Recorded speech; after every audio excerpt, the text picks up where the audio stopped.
Your loved one has died. You are unprepared. The death has struck like a tidal wave.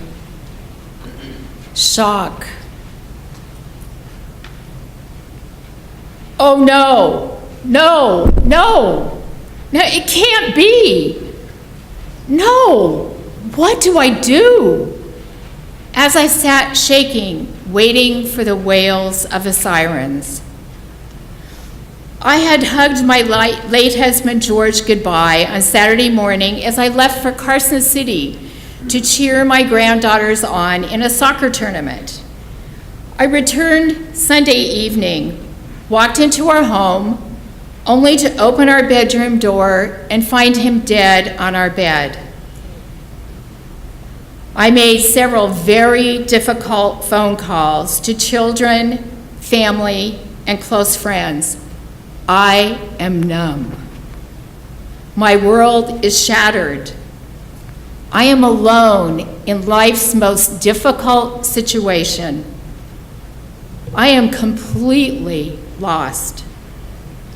Friends and relatives begin arriving, surrounding me with love.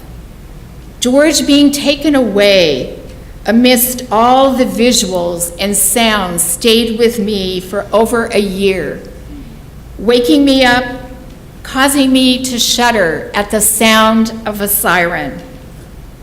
The words I wailed in those moments of raw anguish, I will never remember.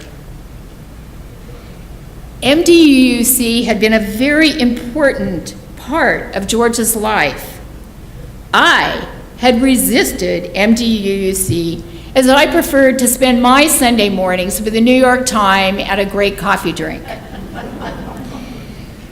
Within several hours, Leslie walked into our home carrying a beautiful yellow rose. Her big, warm heart and gentle words somehow gave me the deep feeling that I could do this.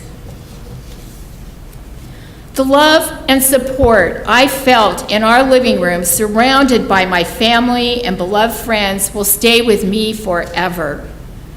I could not go back into our bedroom. In my anguish, I feared those memories haunting me. A warm ritual was created for me to be able to re-enter our bedroom, which had been filled with so much love and connection during our 42 years together. With my children and our dog, I was given a beaded bracelet, which had been made in a meditation retreat. It allowed me to be able to hold on to it and sleep. It worked. Dear friends had taken me home with them that night, offering me their warm hospitality and love as I was in a complete fog, unable to do anything. Death diminishes you. You are living in a nightmare. You think, now I have touched the bottom of despair. I can't go any farther. You do go farther. Shock. My beloved partner of 17 years, Vicki Horn, died at the end of October of just last year. She died from ALS, otherwise known as Lou Gehrig's disease, after a 27-month battle with this progressive neurodegenerative disease. This disease affects nerve cells in the brain and the spinal cord, and the progressive degeneration of the motor neurons in ALS eventually leads to death. On average, people with ALS live 2 to 3 years after diagnosis. Vicki was a perfectly healthy woman with few illnesses of any type in her 56 years when she was diagnosed with ALS in September of 2013. I would say this shocking diagnosis was a visceral experience and long-lasting for me, and it has lasted well through her disease as well as into the first stages of my grief. There was a PTSD component, post-traumatic stress disorder, in this first stage of grief that added to my inconsolable loss. This is mainly due to witnessing the dreadful and persistent degeneration of a beautiful body, which instilled a torment of emotions for both the victim and her caregiver. The only gift, and I consider it as such, was that her mind was fully intact and that she was fully Vicky until her death. Despite the fact that I was her caregiver and fierce support throughout the disease, I tried my very best to live each day to do what was needed to be done to create some sort of normalcy in our lives. I thought it was best for me to stay in my head, to be in the moment and not allow my emotions to get in the way.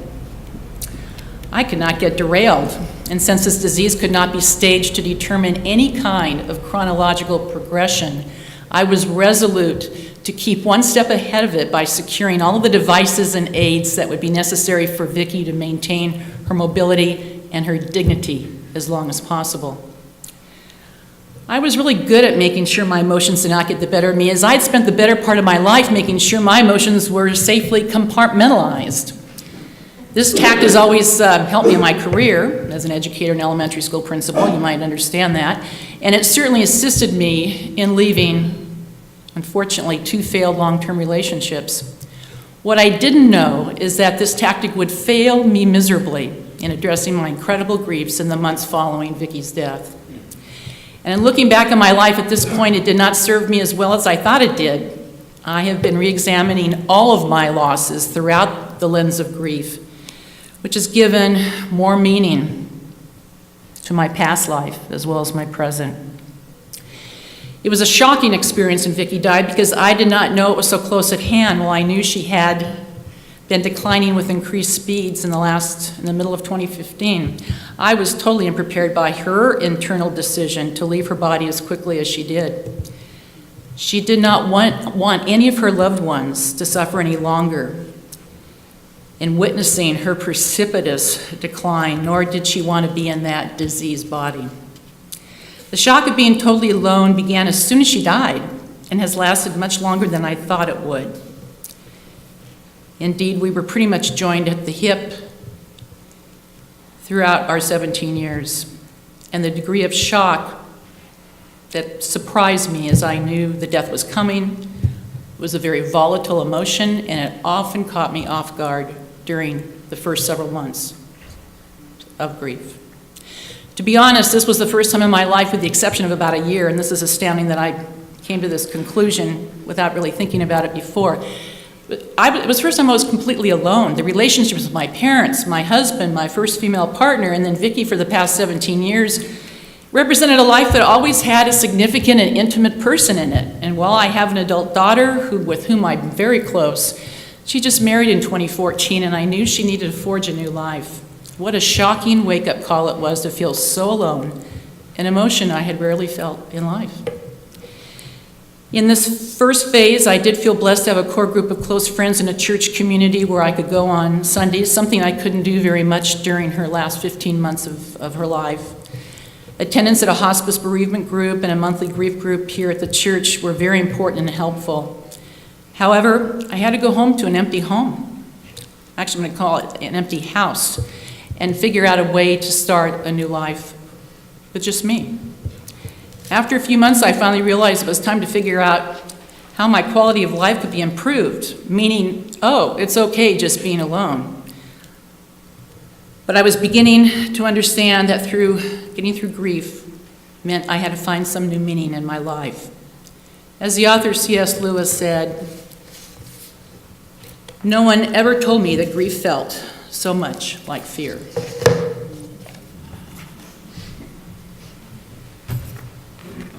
When you lose, you grieve. It is hard to have the links with your past severed completely.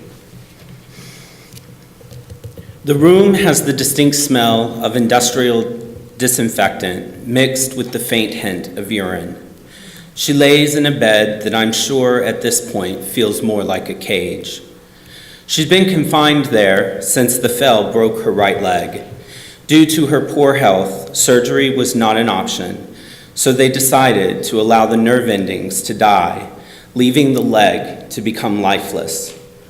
My grandmother's death was not the death we had hoped for. inasmuch as any of us hope for death. She was a wonderful human being and served as the ultimate matriarch for our large extended family. To me, she exemplified an all-encompassing, voracious love that extended to everyone she met. It was the highest order love, the love you feel deep in your bones, a love only described adequately by the Greeks in their use of the word agape to describe a universal love that transcends. Indeed, my grandmother was one who loved radically. My shock, she is no longer with me.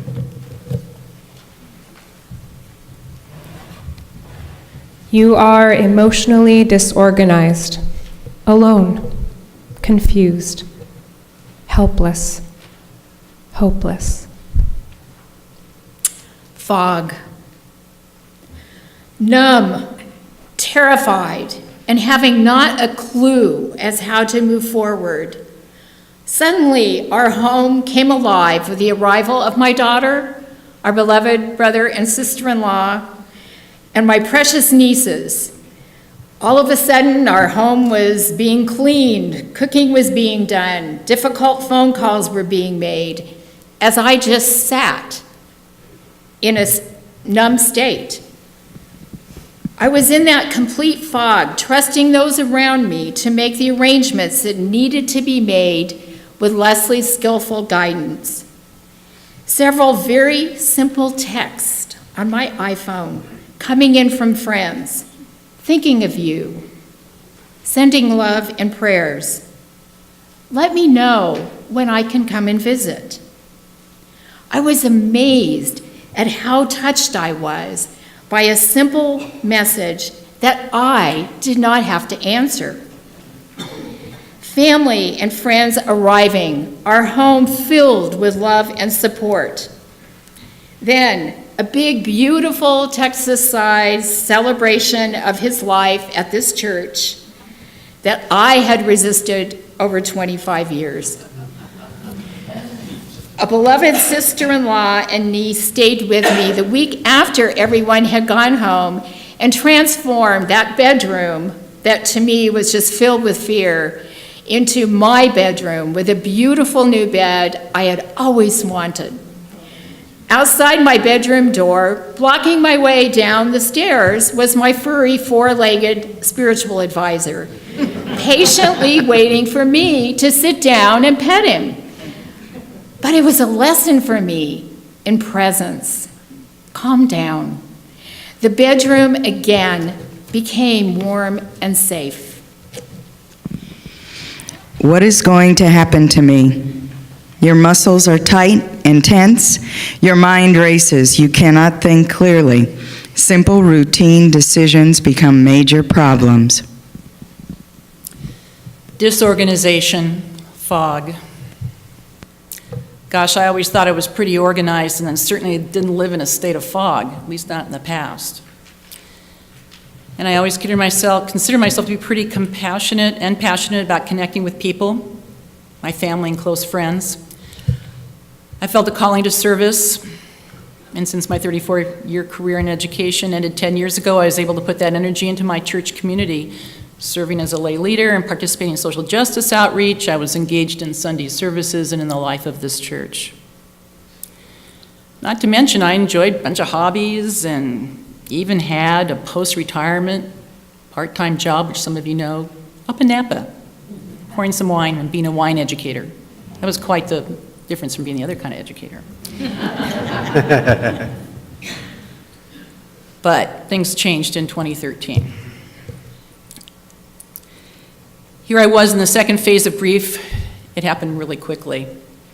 And you should know that these stages are very fluid and often reappear when you think you're finished with a particular stage. And they overlap with one another as well, which has been also read about.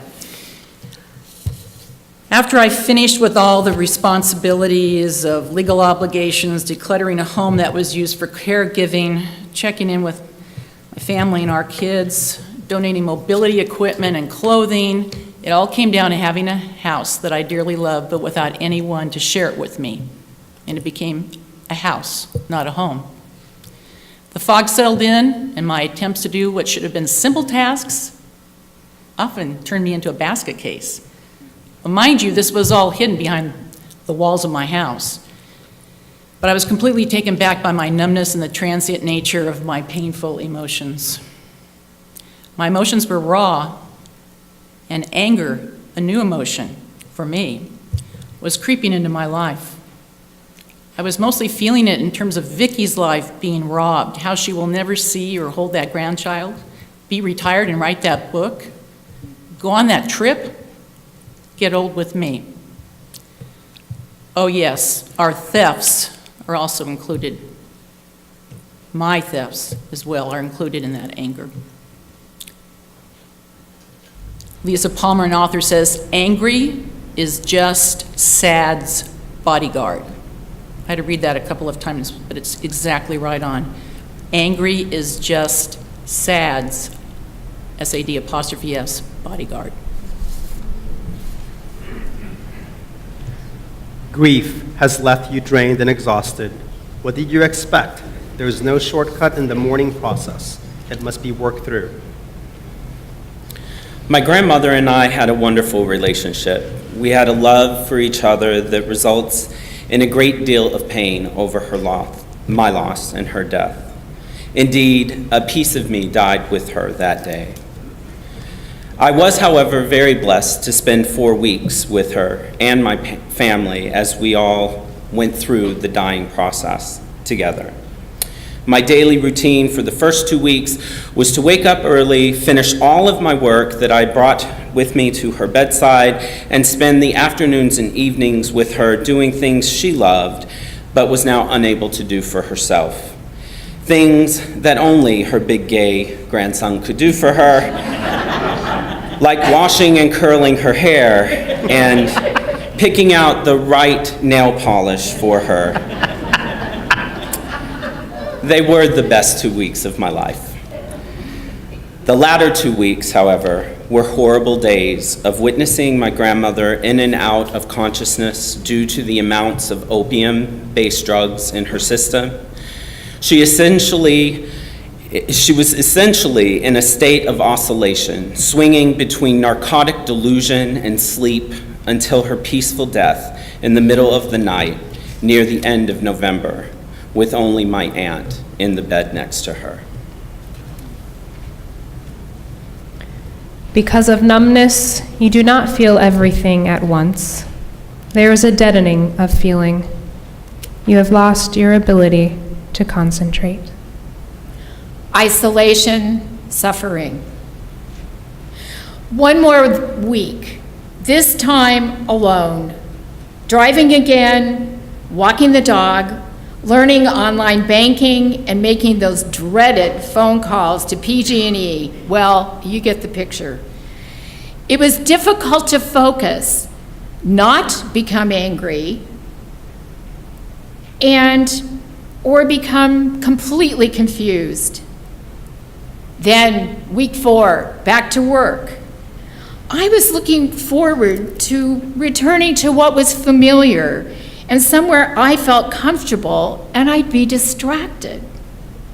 Not a good idea if you are grieving. As far as I was concerned, the pain would go away in a while. Sundays at 6 o'clock, the time I found him haunted me, at first weekly, then monthly, and now yearly. I could not be home at those times. Every year, I make that a special day to celebrate our love and family. Reminder, I had not been involved with the church. I did not need spirituality. However, Leslie had a plan for me. She gently urged me to come to church, attend my first breathing deeply, come to Vespers, and walk in the labyrinth. Finally, the tears began to flow. My heart was broken. I realized I was never able to say goodbye and I love you. Will these feelings ever go away? The shock was lessening and I was grieving. I felt so alone, waiting for the door to open and George to come home. Waking up at 3 and 4 in the morning, reliving those horrible moments. Again, the tears. You are not only mentally upset, you are physically distressed. Depressing emotions bring physical pain. It is your body's response to bereavement. Isolation, suffering. It was hard to reach out to people during my time of isolation. I needed to figure out the new me, and being at home was more comfortable and less emotionally exhausting than being in the outside world. I began to realize how many friends and even family thought that moving on with life after a few months was appropriate for the bereaved. I'm sure they felt it was not beneficial for them to hover around the bereaved, in this case me, or bring up the name of the deceased. And I absolutely include myself in the past as being a part of that large group of people in our culture who feel that way. The sense of isolation was not being caused simply by people not reaching out as much as they had, but also by my own sense of isolation. I did not understand it clearly, but I felt it viscerally, and it did cause suffering. I just realized that suffering is about me and mourning is about Vicki. At least it feels that way. I can state all kinds of reasons that cause my suffering besides the sense of isolation. Only I know and can experience the labyrinth of my own grief. I did not share openly with most people, except for those who are going through it themselves or those who understand the very organic nature of it. Those folks are few in my life, but I can name 2 Leslies who knew who they are and hung in there with me during these difficult times. One of the Leslies is here today. It is true that until one suffers a significant loss, one does not know what to say to someone in the throes of grief.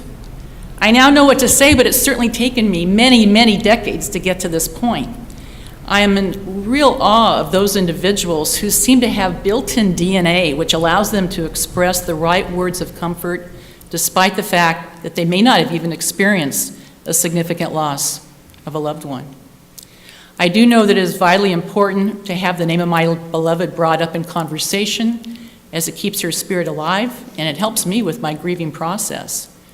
Just asking how I'm doing, even after several months through the process of grieving, and maybe offering a memory of your loved one are powerful tools to bring the memory of the loved one front and center. We, the bereaved, are always thinking of our loved one, and to hear their name mentioned or someone sharing a special memory is balm for our heart and our soul. Well, I was going to get another quote, so I found this amazing one, which seems a little bit like really the Huffington Post.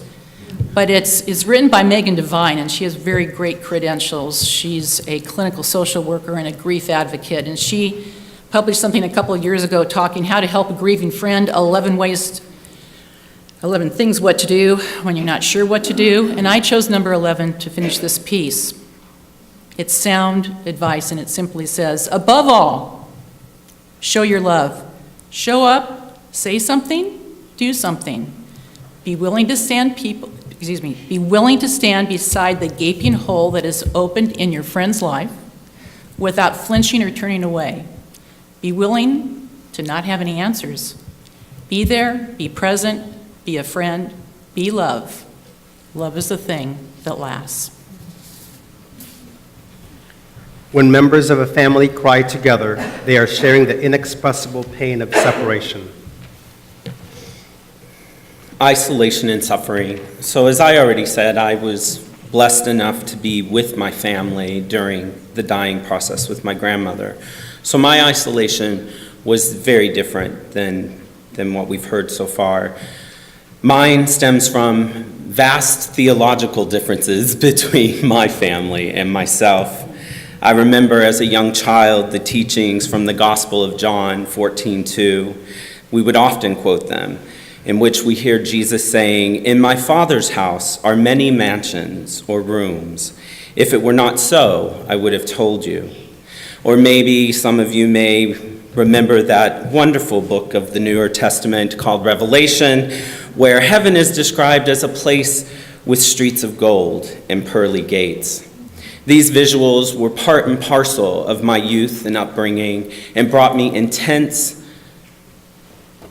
satisfaction then in knowing that even through a dying process, my grandmother may return to, at least where I was theologically then, a homeland with my grandfather and be in a mansion or witness those pearly gates. But as you can imagine, I am now a Unitarian Universalist, as I learned a new phrase last night, minister in training, and my theological beliefs are vastly different now. But nonetheless, my family would often in that room be crying over my grandmother, praying that she had made peace with God so that she could enjoy my grandfather's company in heaven. I couldn't tell if the tears that were being shed by my family were tears of grief or tears of fear in the unknown salvation of her soul. This isolated me, and I felt very alone in that very small room. A sense of inner satisfaction emerges. I never thought I could do so many things I've never had to before. You are becoming less dependent. You are declaring your independence. You are making a new adjustment to life. Transformation. I began to understand the meaning of grieving as described by Samit Kumar in his book, Grieving Mindfully. With mindful awareness of your grief, you can move closer to the people in your life who matter the most and change habits that have been keeping you from living fully. I realize now that the stare experience with my cherished dog was the beginning of a spiritual practice and healing. Reminder, I'm not a member of MDUUC or any church. Whenever I drove into the church parking lot, I felt George's presence everywhere. I knew he deeply loved this church and his community. So I began attending the grief group and made many deep connections with vulnerable MDUUC community members struggling in their own griefs, and created a deep bond that will always be a part of who I am. I discovered our beautiful, serene memorial garden where so many of our beloved souls' presence offer solace, along with the wildlife inhabiting our sacred healing space. Connections made with many new friends, deepening family ties, and the joy of experiencing my granddaughters going through their preteen years with warmth, intelligence, competence, and grace. A decision to resist no more and join this beloved church community. No doubt, the most profound decision I could have made in my life. The changing dynamics of grieving helped me seek support from within the grief group and deepening friendships. Support was everywhere within this beloved community. Growth was encouraged and supported. An engaging class on spirituality, rediscovering my passion for fundraising, singing again, and becoming a worship associate were gently guiding me through the grief. I was keenly aware that I did not wish to leave behind my fond memories of George, husband, father, and his favorite life role, Papa. I have continued celebrating George's life on the day he died, going places he and I loved, and keeping his memory alive in my heart. I was challenged to look deeply within, write, and step out of my identity as George Edgerton's widow to trying on my own identity as Sally Edgerton, a proud, loving mother, grandmother, and woman engaged in growing, deepening, and continuing my spiritual journey within our beloved community. Solitude is not loneliness. Loneliness is the pain of being alone. Solitude is the glory of being alive. Transformation. This service provided me the frame and the impetus to delve more thoroughly into the many books on grief I have collected over the many months, most of which were recommended by very wise people. They were all wonderful books. I'm beginning to be more fully involved with the experience and understanding of transformation that's occurring in me internally and in my daily life, to which I need to acknowledge it's been the result of finding meaning in my pain. One book that I also found to be invaluable was the one that Sally just quoted, Samit Kumar's Grieving Mindfully. And it was recommended to my sister-in-law, as I recall too. It combines the Buddhist tradition with powerful, practical, and sage counsel on all aspects of grief. Kumar writes, when a loved one dies, your future self becomes unraveled. However, the future self and the present self are the same person. Finding meaning in your pain involves asking you who you want to be as a result of your grief. The theme of pain and suffering enabling personal transformation is the cornerstone in all stories, literature, and publications really about grief. And my meditation quotes from Viktor Frankl's book on the meaning of life are nothing short, in my estimation, nothing short of poetry in motion, but born from the experiences of horrendous horror. It is impossible not to listen and learn from this important theme. I felt like I lost a good chunk of myself in my life as I knew it when Vicki died. Pain and suffering can bring you to that place. However, I'm learning to develop a deeper confidence in my ability to live through pain. And I'm now discovering parts of me that were hiding. Some are emerging with more clarity, and others will continue to unfold as long as I keep looking for them. I'm grateful for this learning and for understanding and feeling a more profound level of compassion for others in pain. It is also through support from family and friends and new friends that have enabled me to really begin a new life without the love of my life. This beloved church community has been an incredible supportive and loving entity from the time of Vicki's diagnosis in 2013 to the very present day. Words can't express my deep appreciation and gratitude to Reverend Leslie Takahashi for her unwavering support from the day Vicki passed to the day of her celebration of life service, which was back here in December, on December 5th. And until this continuing day, Leslie is checking in with me from time to time. I will be forever in her debt for the supportive, intimate, and life-affirming service that she conducted here last December. Everyone who attended that service left knowing who Vicki Horn was and how much she meant to so many people.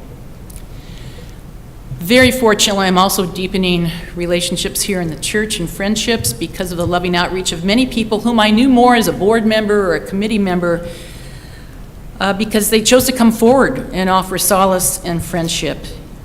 And I'm back in a semi-leadership function helping with some church governance stuff.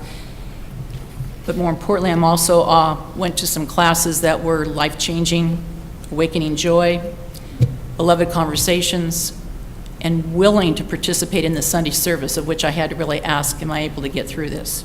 And due to all of you, I have. My reconnection with MDUUC has happened quite organically and with a sense of purpose, and I am beginning to see, at this point, a larger purpose in my life for which I am grateful and which I'm still learning about. And I'm just going to leave you with a few additional words from Samit Kumar, Grieving Mindfully author, who talks about the transformative nature of grief. By grieving mindfully and appreciating the life-changing power of the suffering from loss, you begin to have a different outlook on your life and your relationships. When this change begins to happen, grief becomes transformed into rebirth. It is your relationships with yourself, your world, and the people in your life that become reborn.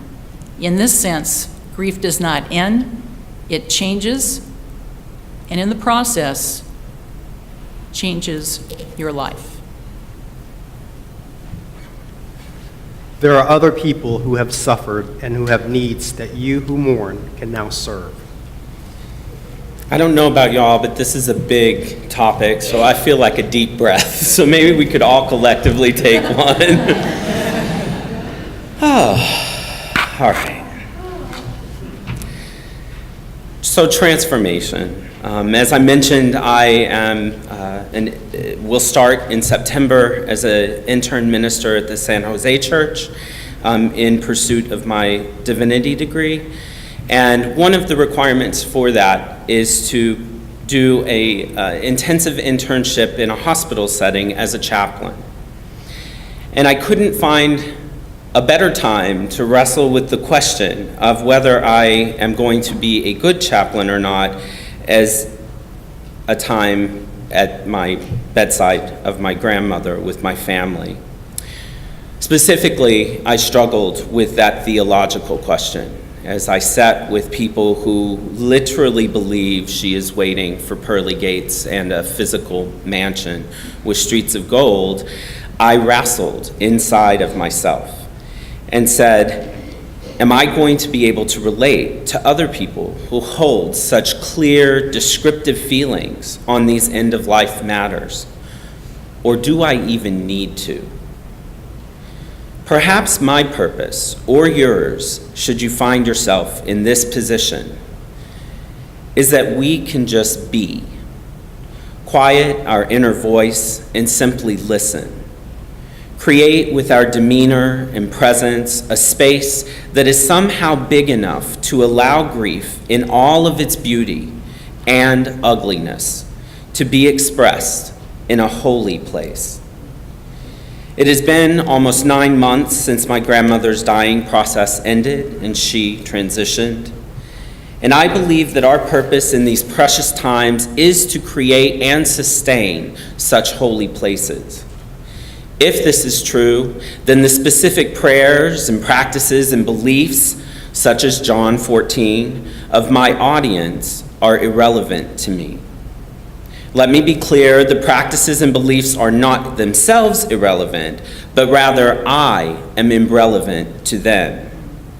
I feel it's our duty in these situations to find a way to know ourselves enough to calm that inner dialogue that so wants to fix the situation, and instead just be thankful, just listen, just love.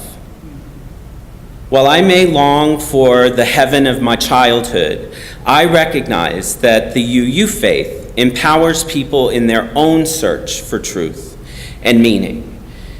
And it is in this belief that will allow me to honor the dying process of other worldviews.